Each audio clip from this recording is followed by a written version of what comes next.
Fala galera, beleza? Got de novo aqui com vocês. Bom, reações orgânicas 2, tá? A gente vai continuar a série de reações orgânicas. Você já sabe como funciona. São várias pequenas reações, eu vou te mostrando como funciona cada uma. Sem segredos, bora lá. Bom, na aula de hoje a reação orgânica que a gente vai ver é reações do tipo de substituição. O que é uma reação de substituição? É quando eu troco um grupo pelo outro, né? O nome é bem sugestivo para isso. E aí a gente começa com as substituições em alcanos. Cara, é interessante saber o seguinte, alcanos são muito estáveis, né? Então essas substituições, elas são muito lentas, elas quase não querem acontecer, tá bom? Em especial a halogenação. Acontece basicamente com cloro e bromo, flúor é muito explosivo, né? Explode na reação com alcano, iodo é muito lento. Então aqui a gente está falando de um alcano qualquer, que eu vou desenhar aqui. Vou desenhar o propano.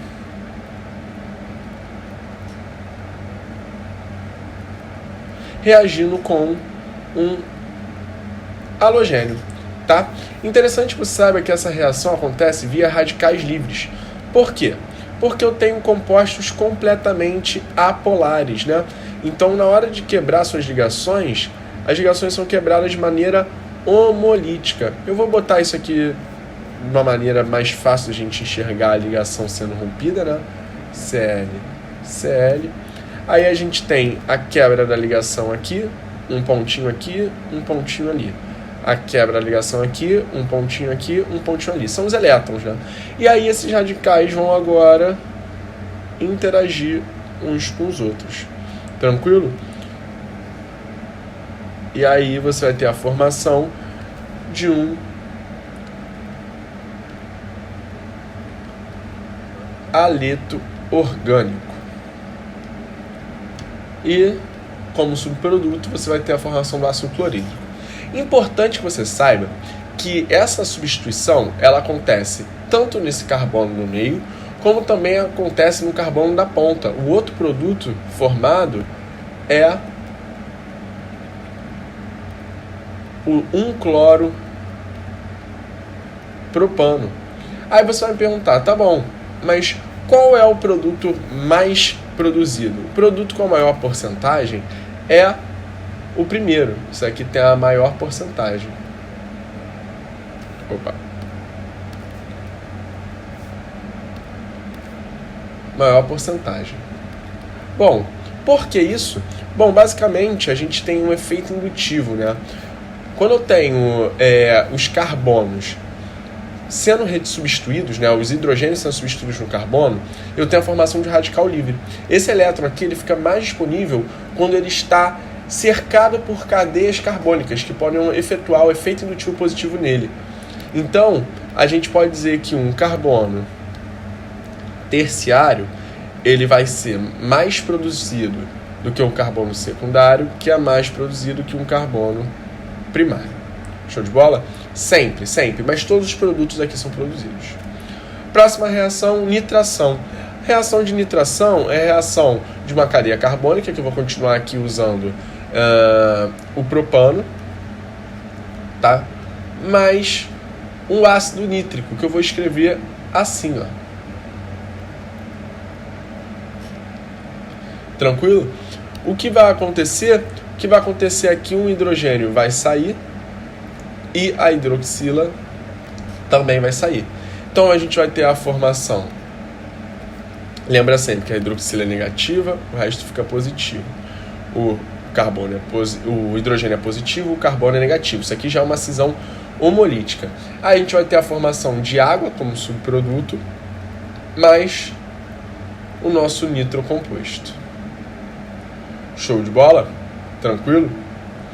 A gente pode pensar então no esquema da sulfonação. A nitração ocorre no meio com ácido nítrico e ácido sulfúrico. Agora, se eu só tiver o ácido sulfúrico no meio, eu vou ter o que eu chamo de sulfonação, né? Aí eu tenho o ácido sulfúrico aqui, SO3H, e aí é o mesmo esquema que anteriormente. Vou quebrar a ligação, o hidrogênio é positivo, o carbono é negativo. Quebra a ligação, a hidroxila é negativa, o sulfato é positivo, hidrogênio sulfato, né? E aí eu vou ter aqui a formação desse composto químico mais a água. Show de bola?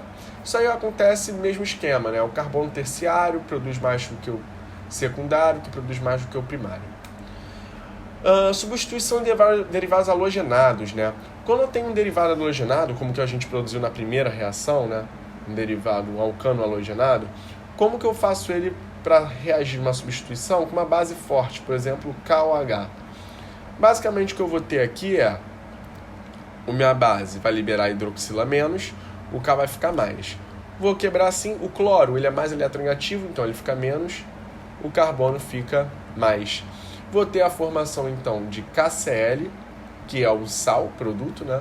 Mais um álcool. Show de bola? Isso acontece quando a gente tem reações de substituição em halogenados com base forte. Se eu tiver reação com um alcócido, então eu vou pegar o mesmo exemplo que eu estou usando todos, né? Reagindo com um alcócido. Vou pegar essa cadeia aqui. Bom, o que a gente vai ter basicamente é o metal saindo positivo, né? O resto fica negativo. O cloro é mais eletronegativo, fica menos. O carbono fica mais. E aí eu vou ter a formação de um éter. Vou ter essa formação aqui, ó. OCH3. Tranquilo? Mais um sal, NaCl. Tranquilo? Reação parecida, mesmo esquema, acontece quando eu tenho a reação com cianeto alcalino. Ok? Então, reagir com cianeto de sódio, por exemplo. Bom, o sódio, o metal, fica positivo, o cianeto negativo, o cloro fica negativo, o carbono fica positivo. E aí eu vou juntar mais de um com menos do outro. Vou formar uma nitrila, né? Um cianeto orgânico. E o sal NaCl. A reação com um óxido de prata vai formar o seguinte, né? Eu vou ter 2 mols desse hálito orgânico reagindo com óxido de prata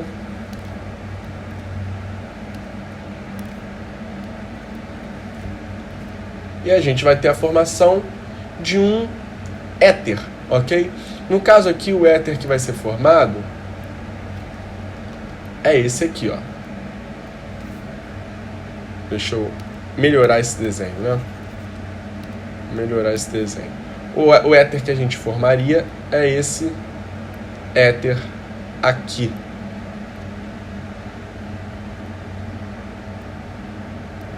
Mais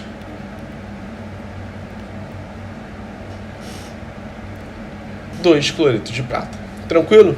Bom, reação com amônia ou aminas. Como que vai acontecer? Eu vou ter aqui um hálito orgânico reagindo com uma amina ou com amônia, né? Aqui eu vou pegar uma amina primária pra gente ver como que vai funcionar, né? Então eu tenho uma amina primária aqui e vou representar ela assim, ó. Por quê? Porque a ligação que é rompida é a ligação entre o hidrogênio e o nitrogênio da amina. Então eu vou ter o cloro como mais eletronegativo, negativo lá também. E aí eu vou ter a formação de HCl, né? Mais uma amina secundária.